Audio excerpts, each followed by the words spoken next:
বলছি এক ছোট্ট ছেলের কথা। বলছি হার না মানে এক রাজার কথা। যে রাজার জন্ম হয়েছিল একটা ফুটবল দেশের অতি ছোট একটা শহরের অনেক গরিব একটা পরিবারে। যেই পরিবারের সামর্থ্য ছিল না তাকে একটা ফুটবল কিনে দেওয়া, সেজন্য 10 বছর বয়সে তাকে নামতে হয়েছিল কাজের মাঠে। কাজ করে সে ফুটবল কিনে, সেই ফুটবল দিয়ে তার ফুটবল খেলার সূচনা। তারপর আস্তে আস্তে জাতীয় টিমে টিমে আর টিমকে নিয়ে যায় 2008 সালের অলিম্পিকের ফাইনাল। তার করা একমাত্র গোলে সে ফাইনাল জয়। তারপর পরপর তিনটি ফাইনালে পরাজয় বরণ করতে হয়েছিল। 2014 সালে ওয়ার্ল্ড কাপ ফাইনাল, বিপক্ষ টিম জার্মান। তখন এই রাজা খেলতে পারেনি। কেন খেলতে পারেনি? কারণ সে ইনজুরিতে ছিল। সাইড বেঞ্চে বসেই পরাজয়ের গ্লানি মাথায় টেনে আর চোখ দিয়ে জল বের করে তারে চলে আসতেছিল নিজের দেশে। তারপর 2015 কোপার ফাইনালেও চিলির বিপক্ষে সেই একই 29 মিনিটে তার ইনজুরিতে পড়া, তারপর ফাইনাল ম্যাচ থেকে ছিটকে পড়ে যাওয়া, আবার টিমের হার। 2016 ফাইনাল, সেই একই টিম চিলি, আবারও তার ইনজুরি, ফাইনালে খেলতে না পারা, আবারও টিমের হার। তাকে যেন ছিন্ন বিচ্ছিন্ন করে দিয়েছিল, পুরো দেশটাকে ছিন্ন বিচ্ছিন্ন করেছিল। সমর্থক হিসেবে আমাদের অবস্থা তখন খুবই করুণ ছিল। আমরা তো তাও তাদেরকে দোষারোপ করে পাশ কাটিয়ে উঠতে পারতেছিলাম, কিন্তু তারা তারা কি করতেছিল? সেই রাজা বলছিল, না আমি আসি, আমি করব, আমি পারবো। তার এই দৃঢ় মনোবল, আবার তাদের প্রচেষ্টা, তাদের টিম গোছানো, আর তারই ফলাফল 2021 সাল। অনেকগুলা বছর মাঝখানে সময় কেটে গেছে, তার তবুও তারা ঘুরে দাঁড়াতে পারছিল। 2021 সাল ব্রাজিলে কোপা, বিপক্ষ টিম ব্রাজিল। আমরা জানি কি হয়েছিল শেষটা। তার একমাত্র করা গোলে, আবারও সেই একমাত্র করা গোলে আমরা ফাইনাল জিতি। আমরা পাই অভিশাপ থেকে মুক্তি, আমরা পাই একটা আন্তর্জাতিক ট্রফির স্বাদ।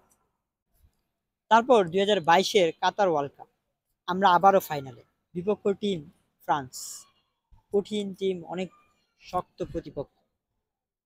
প্রথমেই প্রথমার্ধেই তার কেড়ে নেওয়া এক পেনাল্টিতে আমরা গোল পাই। তারপর সে নিজেই গোল করে আবার আমরা ফাইনাল জিতি।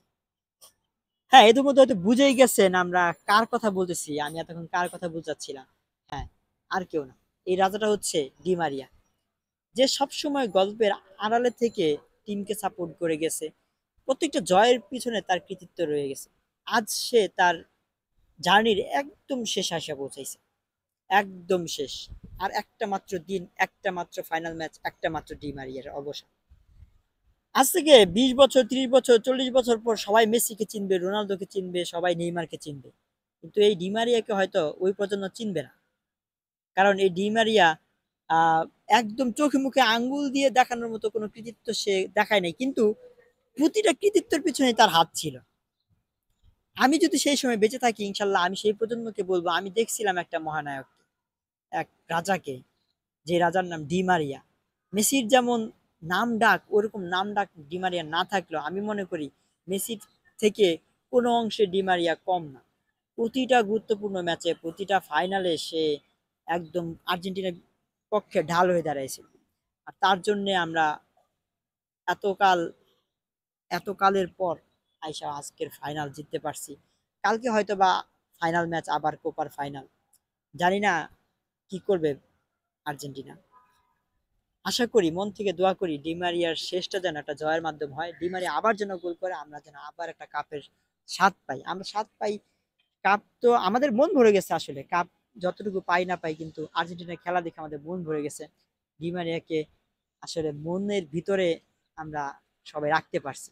কি বলবো, ডিমারিয়া সম্পর্কে যত বলবো তত কম। কালকে হয়তো বা ম্যাচটাতে ডিমারিয়া শেষে হয়তো বা কাঁদবে, জয়ের পরেও হয়তো বা কাঁদবে, আবার হারলে তো কাঁদবেই, জানা কথা। কিন্তু আমরা চাই, মন থেকে দোয়া করি শেষটা যেন অনেক বেশি সুন্দর হয় ডিমারিয়ার। আর হ্যাঁ, সে হয়তো বা আগামী 20, 40, 50 বছর পর তাকে হয়তো বা কেউ মনে রাখবে না, কিন্তু আমাদের এই প্রজন্ম তাকে কখনো ভুলবে না। ডিমারিয়াকে স্যালুট জানিয়ে আজকে ভিডিও এই পর্যন্তই। ভালো থাকবেন সবাই, সুস্থ থাকবেন, টাটা, দেখা হবে আগামী কোনো ভিডিওতে।